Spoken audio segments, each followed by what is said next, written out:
It's like a rotisserie chicken. Mmm, yummy. EJ Power, baby.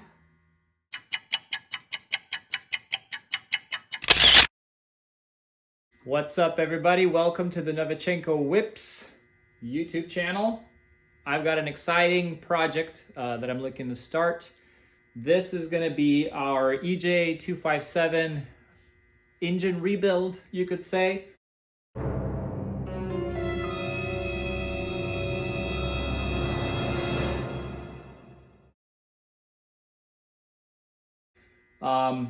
I'm excited to do this because you might know my channel for, in the Subaru realm for tuning. But before I got into Subaru tuning, I owned a STI, a first one, a 06 Hawkeye for a while. This is years and years ago.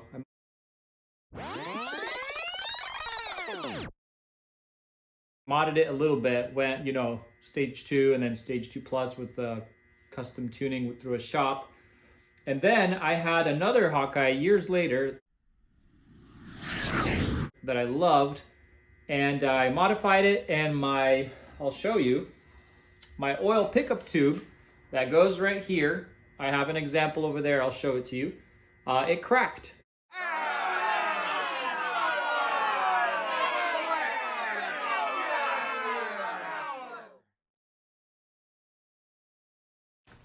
So I thought the pickup tube would be cracked.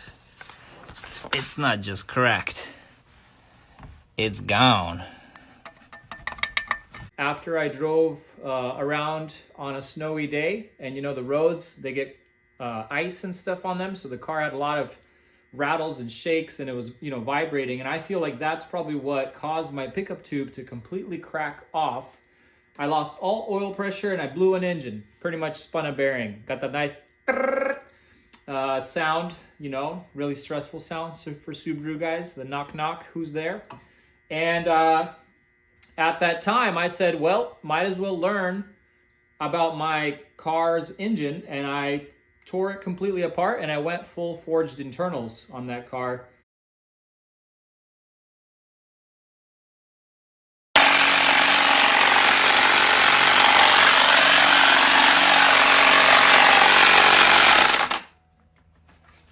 Yeah.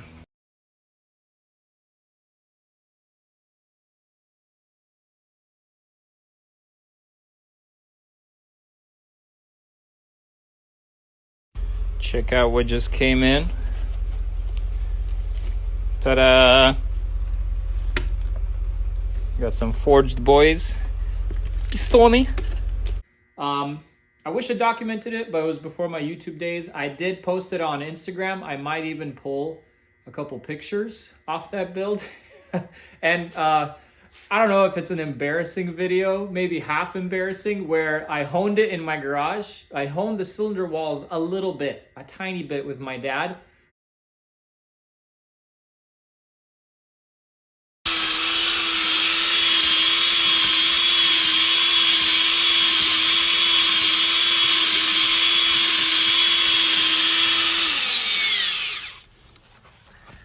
Opa.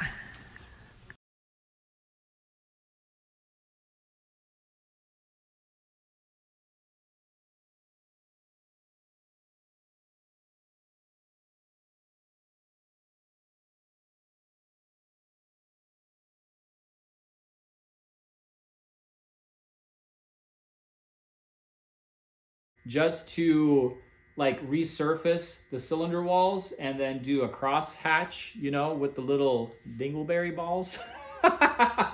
I'll show you the video. And anyway, I posted it on Instagram, and hashtag Subaru. I got so many hate comments. Like, this guy's an idiot. This engine's gonna blow up the moment you start it.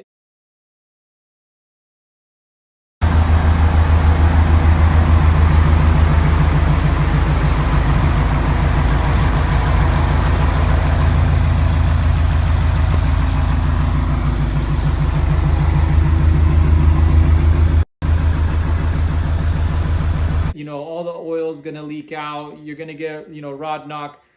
It was bad. I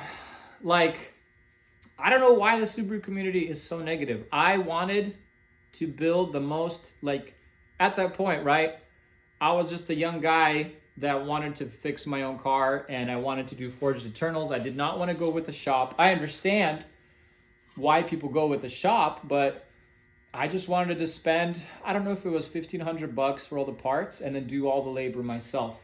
And honestly, the engine break-in process, everything went smoothly.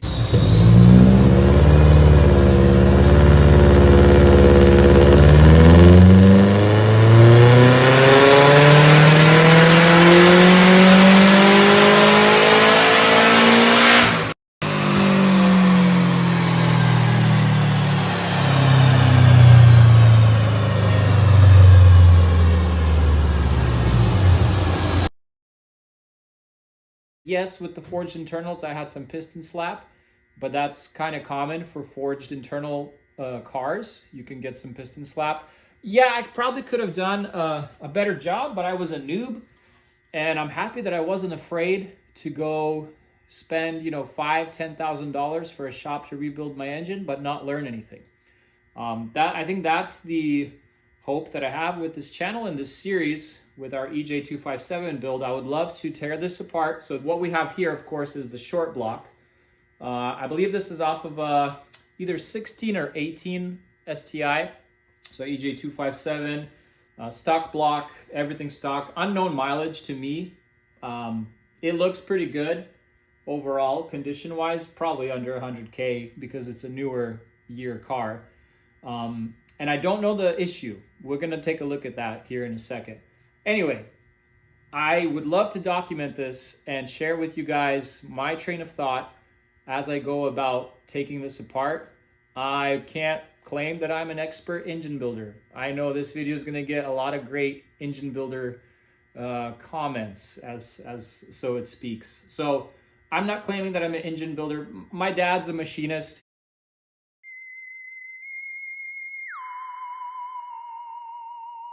He helps me a lot with, like, you know, hardware and tools and machining things. He's the one who actually helped me hone my last engine in the garage, you know, my infamous video that got a lot of great comments. I didn't take any offense on it because I'm like, honestly, I built that engine for probably well under $2,000, and I loved every part of it and I enjoyed the process.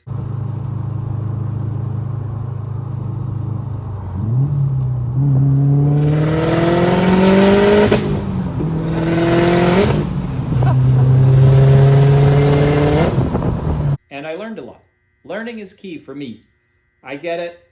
If you want your daily engine to be, you know, pristine and reliable and OEM spec, and you know, go to a shop, I guess. But for me, it's like, it's a project car. Like, I want to do it myself.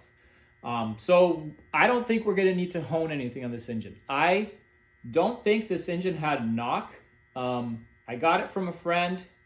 He worked at a dealership, and so, you know, this engine was swapped out of a car that just got another used engine. They said they had a ticking sound, some kind of sound. And so I'm gonna lock this up, the stand, and we're gonna rotate the engine.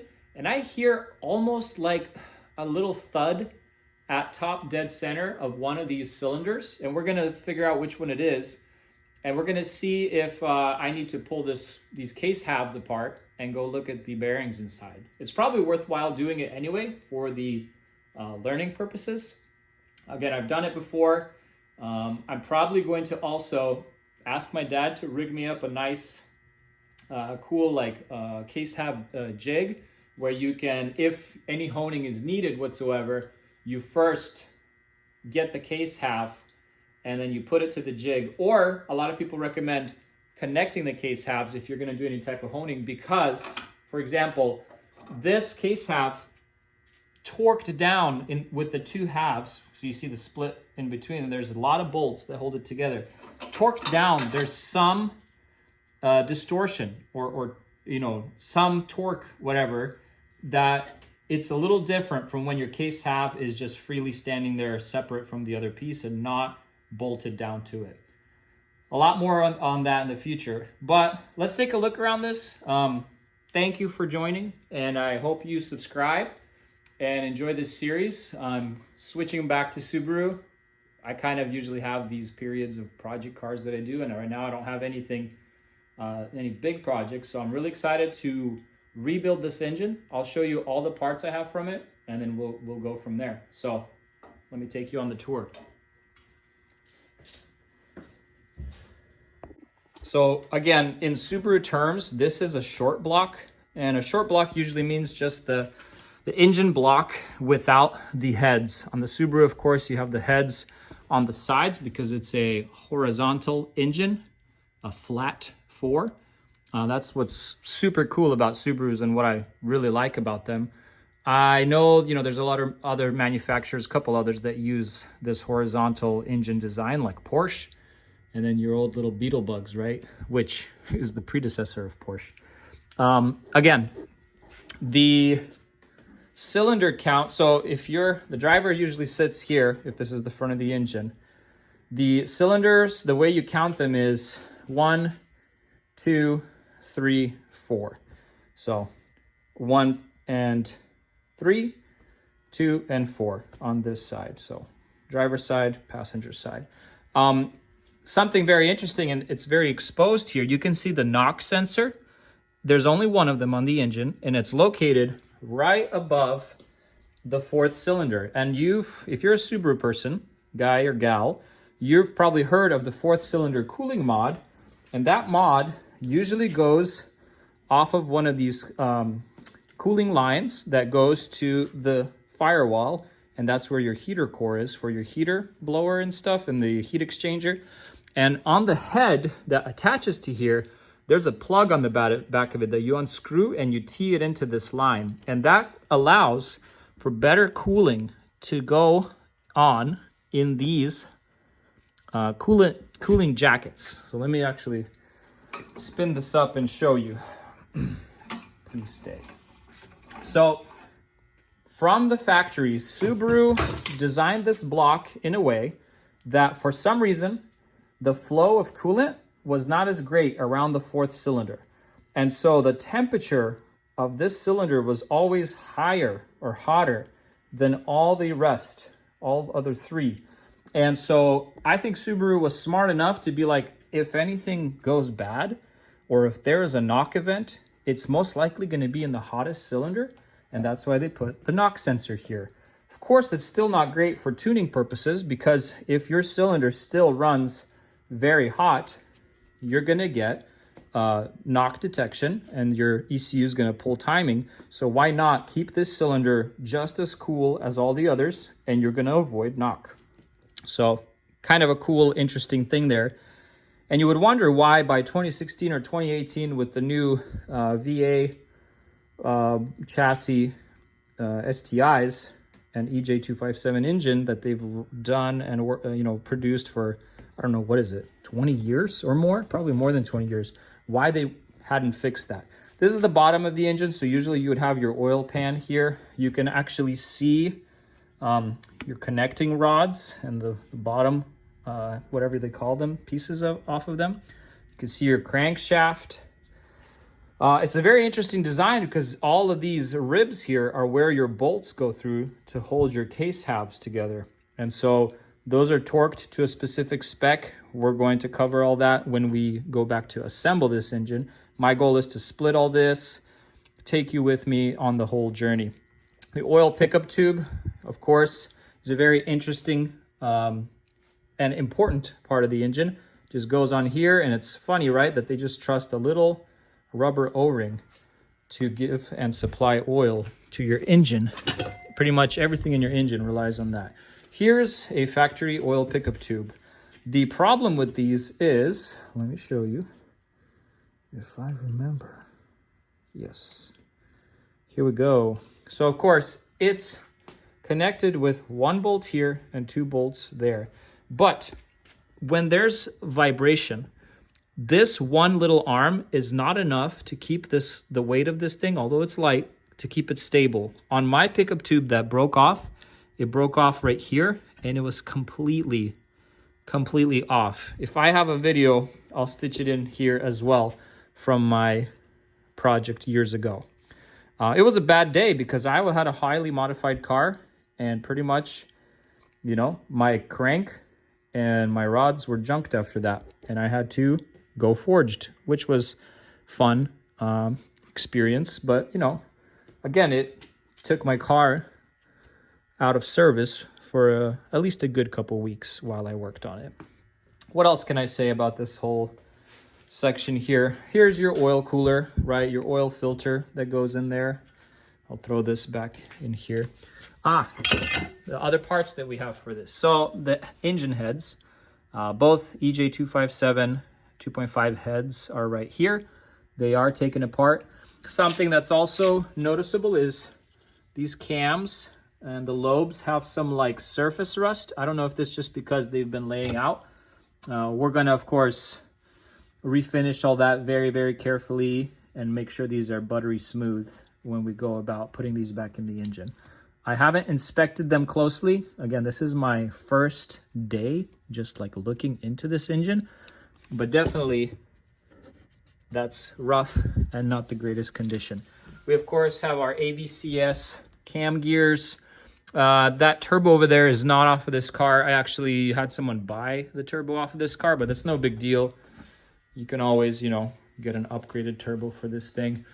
And then other parts wise, of course, all the way up there, I have a plethora of hoses. We've got the stock headers, stock up pipe. We've got the intake manifold with the inlet and all the wiring harness. I have two intake manifolds actually. So we're gonna do like a full-blown build here. I'll try not to consume too much time with this walk around, and we're just gonna get around to the disassembly, and I'll try to talk as we go. Let's see if there's anything I should mention on the top of it here. Interesting thing, I know from Subaru, these indications of BB and AA mean something.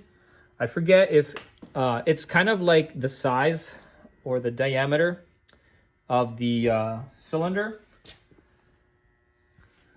I'm gonna Google that and I'll get back to you real quick on what this is, but I do remember that these indicate something. So your block will either say AA, AB, or BB, or BA, and so on and so forth, and that means like they get an exact measurement for your cylinder, but there's a slightly tiny bigger and tiny smaller diameter. It could be like, you know, a micron or a thousandth of an inch, but still they indicate that on the engine block, which is very useful information. This is very useful also when you go forged internals. You would know which size pistons to get. A lot of those manufacturers and companies that supply forged, they will help you pick the right ones for your car when you know what that size is. All right, I'm back. I just looked it up. So from factory, a size B is a slightly smaller sized piston for the bore, and a size A is slightly bigger. So in my eyes, it's better if you have this, which is all Bs, which means you have the smallest bore, albeit it's not a humanly noticeable thickness, but at least if you're gonna go, you know, bigger piston or honing and things like that in the future, you have more material to work with. Something we didn't look at is like, check out the condition of these piston walls and the pistons themselves, and just the full top surface here where you mate with the head. And this is where the head gasket sits, of course, that notorious Subaru problem. Also more notorious on the non-turbo engines, if you didn't know that. So it's so interesting that on a Subaru, you have an open deck design. So your piston walls are kind of like, you don't want to say floating, but they're held into the engine block by just like these metal pieces. And so, of course, it's a good lightweight design. I'm sure it's great for the factory to save on castings or whatever and metal. But when you go on a closed deck design, there's a lot more metal material holding that piston together and holding it in place. And then, of course, I've heard people do sleeved blocks. I'm not well versed on that at all. I just know that, you know, the closed deck blocks are way stronger. They handle way more power. There's a lot less distortion and warping Again, when you tighten the two case halves together and when you're pushing, you know, crazy power, more, imagine you're getting like 100 plus horsepower per cylinder because it's a little 2.5 liter four banger. So on Subarus, because your engine sits like this, it's almost like your piston is always laying on this surface. And so the higher the mileage, I still see a pretty good amount of like crosshatch. So the wear on here is not bad. I remember on my engine, when I took it out, you could see that there was just more wear, you know, on this side of the engine because this is where the weight lays down. You won't see that much, of course, on the top because the piston is always kind of laying downward with this horizontal design. Super cool. Let me fix that in place, and I'm going to turn over the engine, and we're going to see if we hear any funny sounds.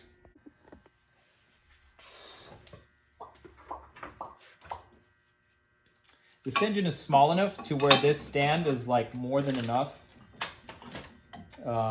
in order to hold it. Sure, for like a bigger engine, you'd be in trouble with something this light duty. The easiest way to turn it over is to grab a 22 mil socket or wrench and grab it and put it on the front crank bolt where your crank pulley goes and just spin it. So of course right now it's a little cold outside and this has been standing here for a while, so we'll go easy at first, but keep an eye on that. I presume you guys hear that. And I don't know if that's just good compression where you wouldn't hear compression right now because the engine is not sealed whatsoever. We've got no oil pan. Everything is open, so there shouldn't be any compression. And I'm hearing these little thuds as it seems louder on this side when one of these pistons travels. And so that's why I want to rip this apart and look at those bearings and see if there's, you know, a spun bearing or a worn bearing, so we can replace all that. We're going to measure everything with micrometers and, you know, get some maybe King race bearings or something upgraded and see if we can reuse this engine, which would be awesome with as little, let's say, aftermarket parts or changed parts as needed. I'm gonna grab you with me here.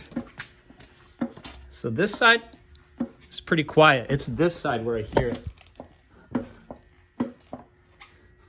How about I pick up the engine? I'll pick up this side and we'll take a listen again.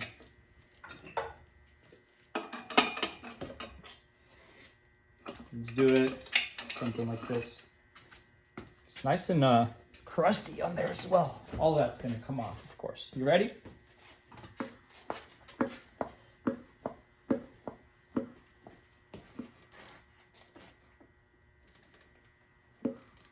And I mostly hear it. I think it's this one. I think it's cylinder 2. I'm gonna put my bets on cylinder 2. You guys can make your bets and we're gonna find out soon enough if that's the culprit making that noise. All right, let's get to it. We're gonna strip this block of all the remaining accessories or auxiliaries on it. The easiest stuff is just pulling these pulleys off the front. We'll probably take off, I don't know if I'm gonna take off the water pump. I believe you can disassemble the pistons by just taking out this plug and pulling out the pin in there. So we might be okay without pulling off the water pump. I don't really want to reseal it and then, you know, have the possibility of it leaking later. Oil pump, of course, does need to come off because it's on the middle of the two case halves. You're not going to split it without it. Let's just take off our oil filter and see if we still have any oil in here. This thing's been standing and draining for a while. Valvoline filter, we'll just pop that right there. All right, I need a 10 mil and a 12 mil, and we'll get we'll get to working.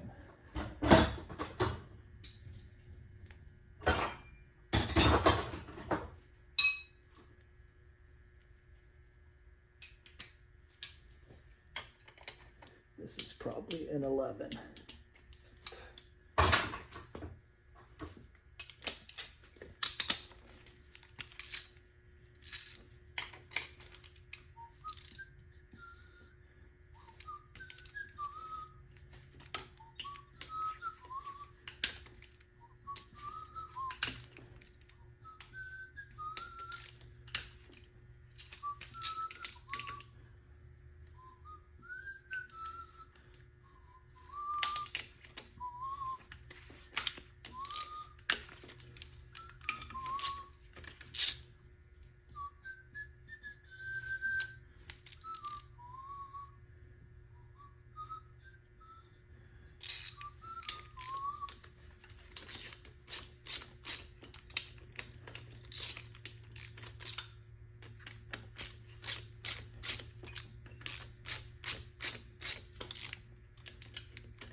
Oopsies.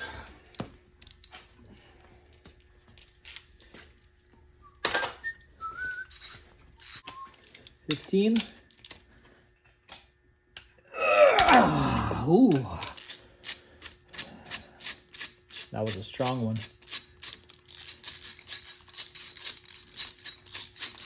Make sure you don't strip, especially on the block, any of these bolts when you put it in. I know a lot of people use power tools. Because I'm not in a big rush, I don't use power tools, but if you're going to remove it, use a power tool. If you're going to assemble it, I would highly advise against power tools, because I know people have stripped the small 10 mil bolts on their water pumps, on their oil pumps, water pumps, and it's a bad day, because then how are you going to seal it properly and keep it from leaking? That's a tough one. So just be careful. So yeah, I'm gonna do the water pump as well. Why not? Japan! Japanese! They know what they're doing. The Japanese. Gotta love the Subaru Japanese technology. I don't know, a lot of people make fun of Subarus. You know, but I think Subarus are awesome. I think this little engine and the sound it makes and the design is super cool. Definitely a fan. We're gonna get these coolant, metal coolant lines off of here. Also, something you can do if you, I don't know, a lot of people just throw all the bolts in a bucket, and that's how I got a lot of these. I like to place bolts back where they were, just without whatever they were holding. That way you don't have to spend half the day digging through looking for your little bolt of the correct length, because there's so much time wasted looking for these little pieces. Or people will then, you know, not assemble the car with enough bolts. Some things you can leave out, but you know, if you want everything to reassemble perfectly and you want to reuse all your parts, sometimes you would miss what used to be there just because you didn't know. Let's get this off. These little clamps.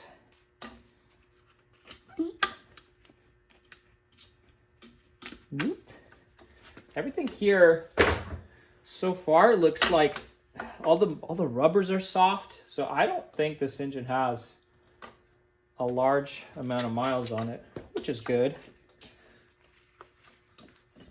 Ugh. What if I just leave those on there and pull the pump off with it, because I don't feel like yanking these off and then trying to yank them back on later, because it's going to be just as hard trying to push it back on there. So let's work the water pump. It's going to have, I think it has like a factory style RTV or like a paper style filter, but we'll see that here in a minute. So here's the little 10 mil bolts there. The thread is really easy to strip if you're not careful. I think it's a very common problem. I saw a STI for sale on Facebook the other day. It was a pretty nice looking hatch, and the guy said he took it for either an oil pump or water. I think it was water pump job, and the shop stripped one of his bolts, or the bolt was stripped, probably they said. And yeah, you have, they were like, you know, you have to probably rework the thread or size it up, and you know, if the shop doesn't have a mechanic or those capabilities, it could cost you a pretty penny. But I've rethreaded stuff with my dad, even in my previous Subaru engine. I think, you know, one of these was probably stripped, and so he helped me do like a thread chase. And so there's ways to fix pretty much everything. It's nice to avoid it. The engine block is a big component, and it's a whole piece. You could get stuck on something, and there's that joke, right? Where you're 6 hours into a 20-minute job because of you broke a bolt off and you're drilling it out. Oh, I'll tell you ahead of time, sometimes those big cam bolts that go onto the cams in the heads, those can be a complete pain. I can't tell you how many I've drilled out of those, but there's been several that I've drilled out in the past because they just will not come off. You blast them with heat, blast them with, you know, whatever, and they just hold on. No fun. All right, there's just this 110er left here. It's not coming out. I'll use my little magnet.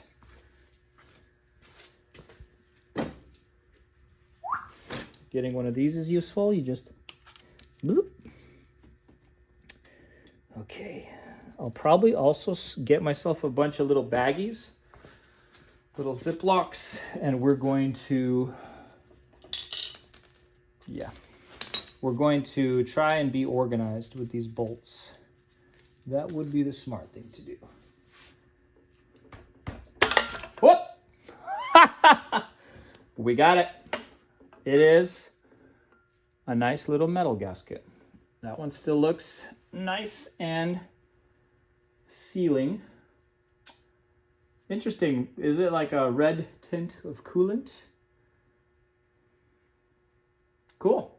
Yeah, and then on the oil pump, I can see they use a factory RTV type thing. Yeah, you're definitely gonna resealing the engine. There's a lot of RTV.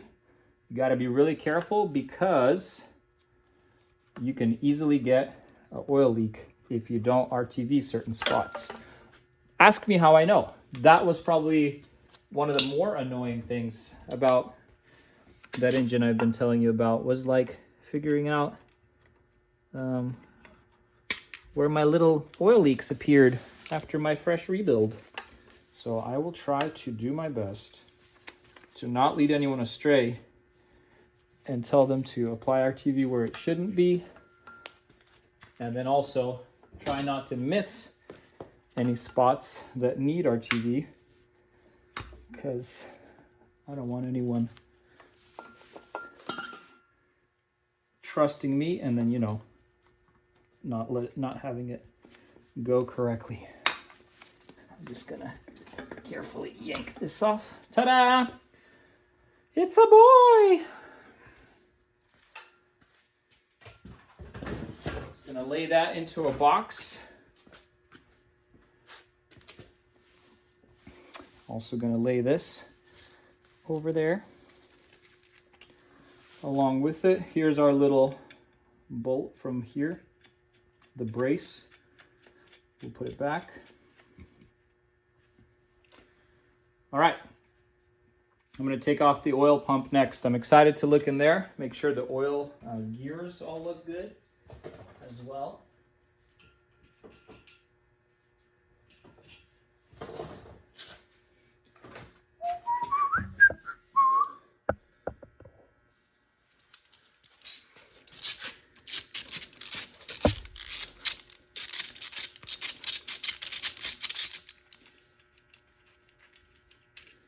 These 10 mils look a little different. So they look like they have more thread, but they're shorter. Let's see if they're all the same. I think they are.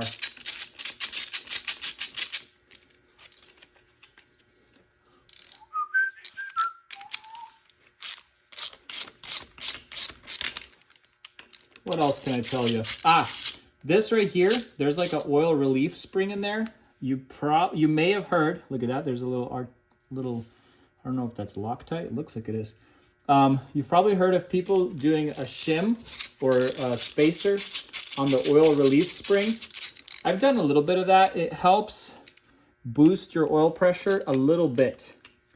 I forget the exact mechanics of it or the exact operation, but I just, high level, if you add a couple shims inside of here, the spring becomes stiffer, and I guess thus it helps with the oil pressure in the engine. The oil relief valve does not open as soon.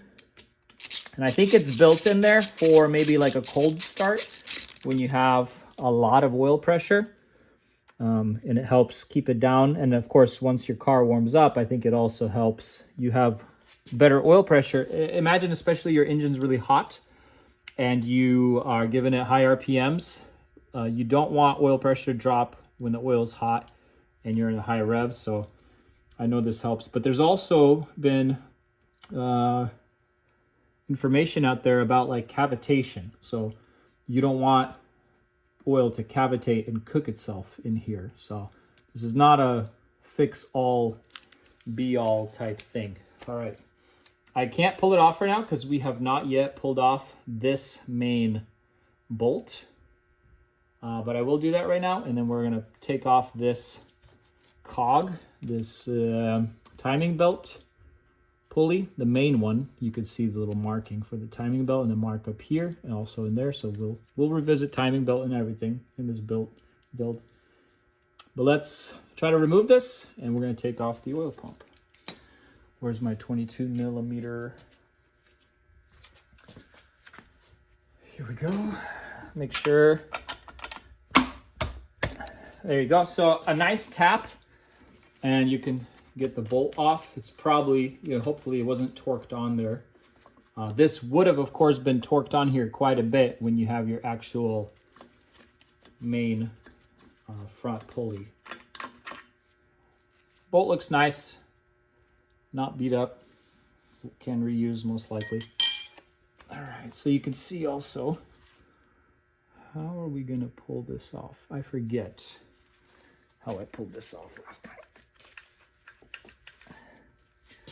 There's a keyway, but that's just more directional. And I don't want to right away go bust out like a puller, because these teeth are super important. You don't want to break off any of these teeth because all of those are related to the crank position sensor here, where it reads the position of the crank at any given time. If these teeth are off or broken, you'll probably have a bad day. Presumably, there's a reason there's these two holes. Maybe I could put something in there. I'll be back once I figure this out, and I'll tell you exactly how I've done it. Let's see if we can just easily get a flathead screwdriver in there, and I'm not going to apply much pressure because I don't want any uneven, and I'm also not going to do it under a tooth. Okay, yeah, I just did it on this flat surface, so definitely don't do it on a tooth so you don't risk damaging. Right, so I've taken all the 10 mils off of the oil pump. I think the only last thing that's holding me back from removing this Let me see what that was. I probably actually can just pull it off right now that we've got that front pulley off. I'm going to be cautious.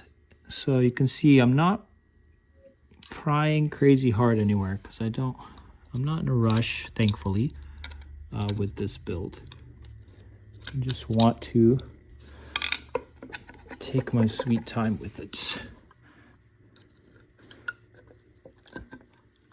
And this RTV in here, of course, will be pretty sticky still.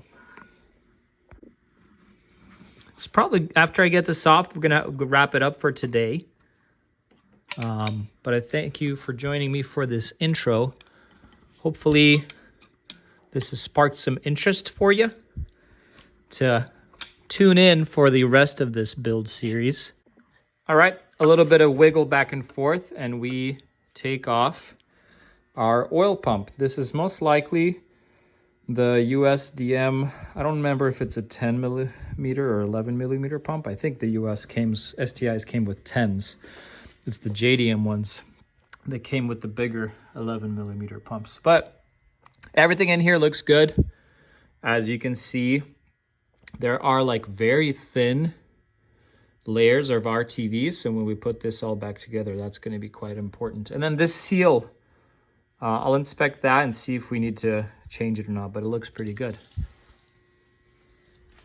Put that over here with all of our other parts, and again, should follow my own suggestion of bagging all these little bolts.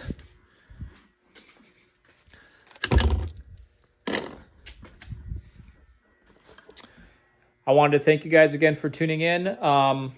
Hit the like button and subscribe for more of this build series. It's going to be at least a 5-part series, I think more, especially if we're going to just dissect everything and deep dive all the nitty gritty about the EJ257 engine. A lot of this stuff, of course, is applicable to the EJ20. Let me actually show you what the difference is. The blocks on the EJ20 and 257 are identical. The cylinder wall thickness is smaller on an STI 2.5. So they bore this out more to give you 2.5 liters.